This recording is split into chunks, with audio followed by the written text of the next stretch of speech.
Hey everybody, this is my Spintop string making rig setup video type deal.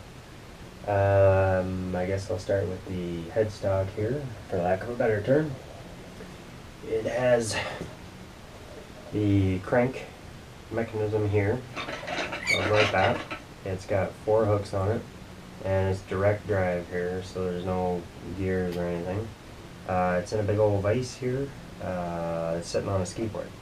The reason the skateboard is valuable is because as you're cranking here, there's going to be some shrinkage to the cord you're working on, so you just kind of creep this forward a bit, and the weight of the vise kind of keeps the skateboard from doing it on of its own accord. So, moving on to the tailstock, for lack of a better term, we have a nice heavy carabiner here set in a vise. This point right here is going to be stationary. And then we have this brace with this hook in it, which I'll explain a little bit later when it comes time to finish up the string.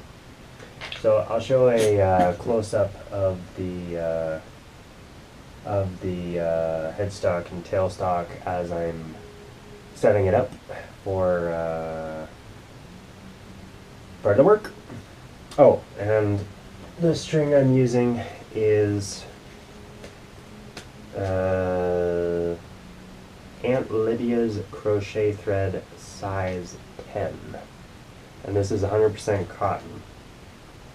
And today we'll be making a combination of kind of a burnt orange and this nice pink. So here we go. Okay, so now we're going to start the setup of this whole rig here. I've decided I'm going to use 3 strands pink to 1 strand of this nice burnt orange. I found that a 3-to-1 ratio works better than a 2-to-2, or so we start with the tailstock over here, and we just simply tie a loop in the end of our string here, like so.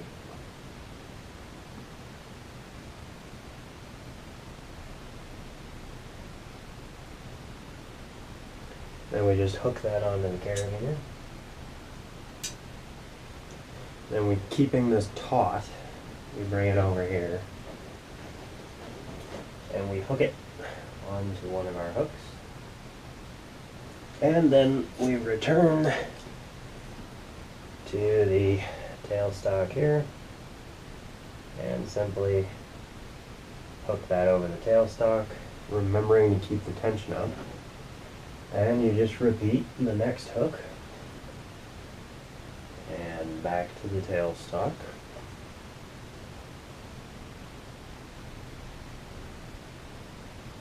Like so. And back to the headstock, keeping the tension up the whole time. We want this to be as uniform as possible.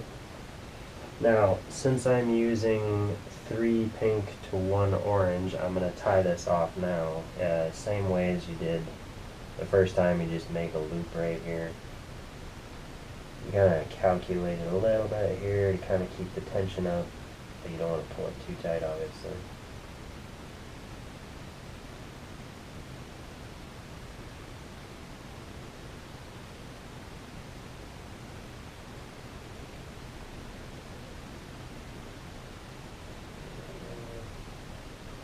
There we go, perfect. Now we just simply hook this over the carabiner, and we cut it off from the roll, like that. And we put that aside, and we do the same thing with this secondary color that we did with the first one. We tie a loop in the end here, like so.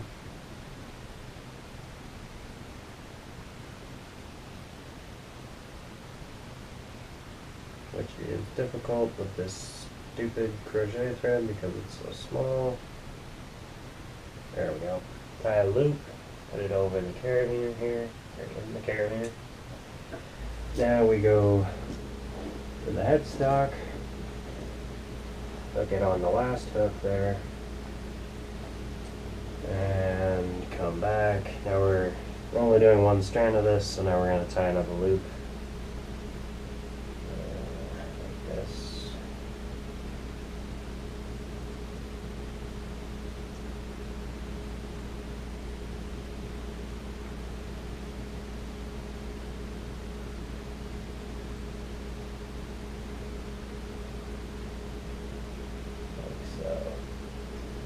And slip it onto the carabiner without breaking it. There we go. Now we just simply cut it off like we did the other one. There we go. That's the whole setup.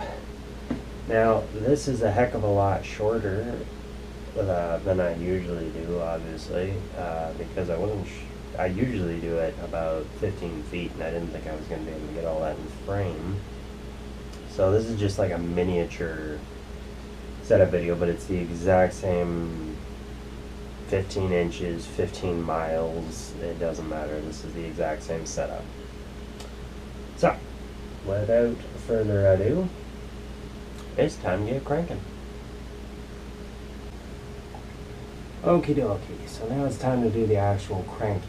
Now, for right-handed top throwers, since this is direct drive, you want to turn clockwise. You want to crank this guy up here clockwise. Now, if you're a left-handed top thrower, and this is direct drive, you want to move it, you want to crank going counterclockwise. Very important. Alright, let me shift the camera a little. There we go, I think you can see this now. So since I'm right-handed, I'm going to start cranking clockwise, like so.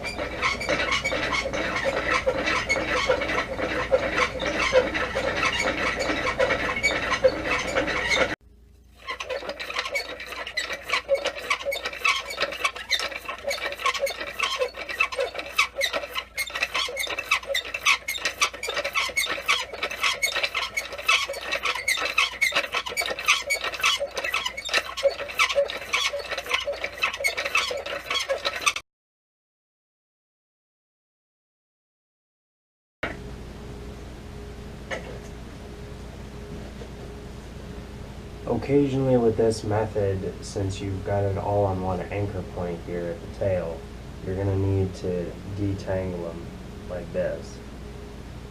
Now if it gets really bad, then you can simply put a clothespin on the bottom one and a clothespin on the top one. I find that it doesn't usually happen bad enough to warrant that, but I have had instances where I needed to do that. Also, as the tension builds up here, you're going to need to scoot the head forward just a little bit to make sure you don't break any of these strings off.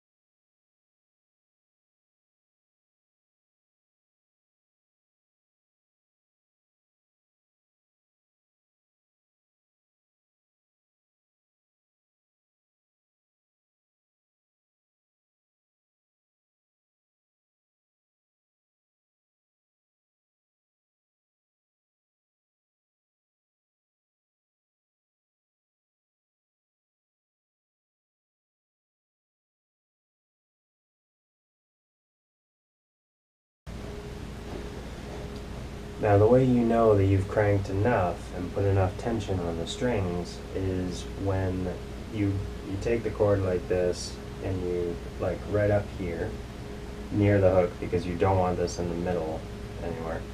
Near the hook you come and you just grab the string in both hands and you give it a little bit of slack to where it has enough slack that it'll kind of coil around itself. Now the tightness that I've been getting it, that I'm very satisfied with, being nice and tight, tightly laid, is when it coils around itself when you let it, and then you can no longer, you're you're not able to straighten it out anymore by like trying to rub it flat and everything. Either to where you can't do it or very nearly can't do it. And I found that that gives me the best results. So now I've reached that point where I've got this little bump over here that I can no longer flatten out. So it's time to move on to working with the tail air. Okay, so now that we've got this all nice and tensioned up here, we're going to come to the tail stock here. And we're going to take our brace here with the hook in the end. And we're going to hook it on the carabiner like so. Now, as we're letting this vise loose here, we got to keep up the tension here so that that doesn't rogue start to bundle up in the middle there. If it does, it's basically game over. So as I'm loosening the vise, I'm picking up the slack with this brace here, like that. Okay, I'm gonna move the vise. Now, so for a right-handed top thrower, we're going to crank counterclockwise. That sounds counterintuitive, but I don't know why it works. And if you're a left-handed top thrower, you want to crank clockwise. Yeah, clockwise. And this is from the tail, not the headstock up there. Headstock you crank. If you're a right-handed top thrower, you crank the headstock clockwise and the tailstock counterclockwise. If you're a left-handed top thrower, you crank the headstock counterclockwise and you crank the tailstock clockwise. Yeah, so here we go. And at first, it's gonna go backwards. You're gonna get more. It's gonna want to come this way, but then all of a sudden it's gonna go that way, which is weird, but that's how it works. So anyway, here we go, counterclockwise.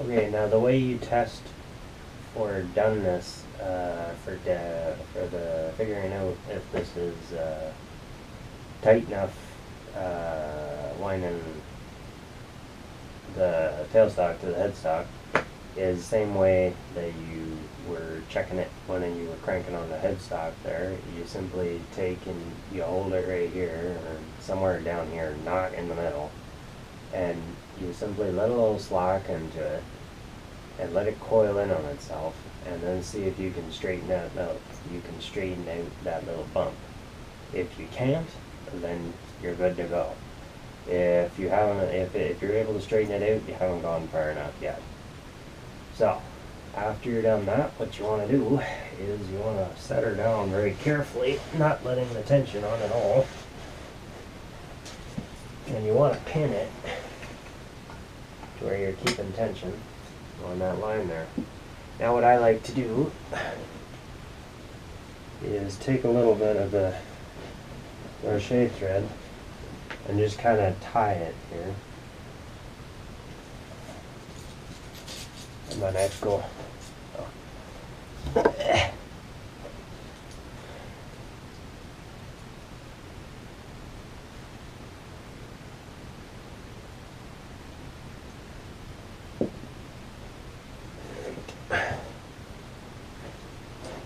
Just kind of secure the ends here.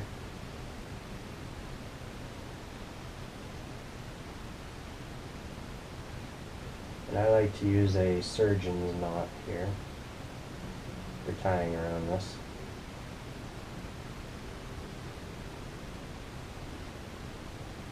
And then a overhand.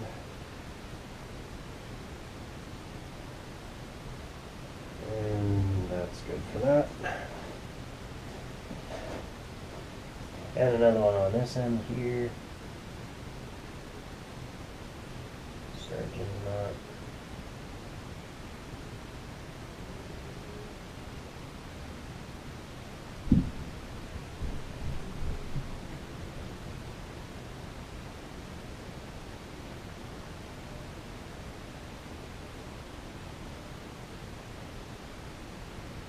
There we go. And now we're ready to cut her off. And I forgot my scissors. One moment.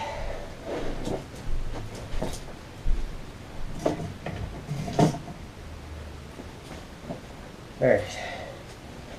Now, the way I like to do this is I start at the tail here, and I go about an inch or two here in front of where I just tied that yarn off right there.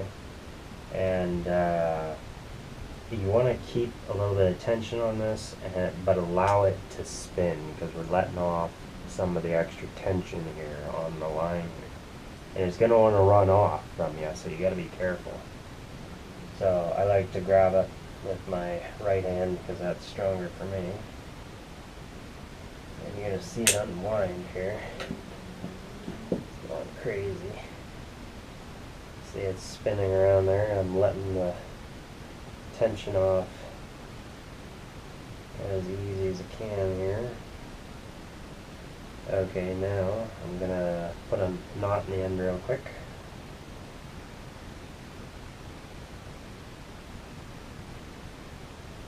Like so. That's good enough. And then I'm gonna come to the headstock here and cut that off. Like so.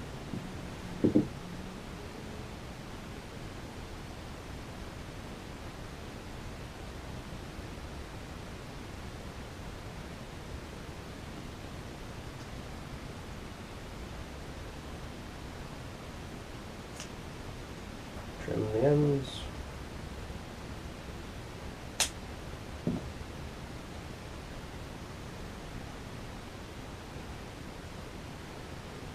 And there you have it. That's how to make pretty good quality top string. Again, this is, I usually make about a 15-foot length of it at a time. This is just for demonstrative purposes here to get everything in frame in one shot. It usually takes me about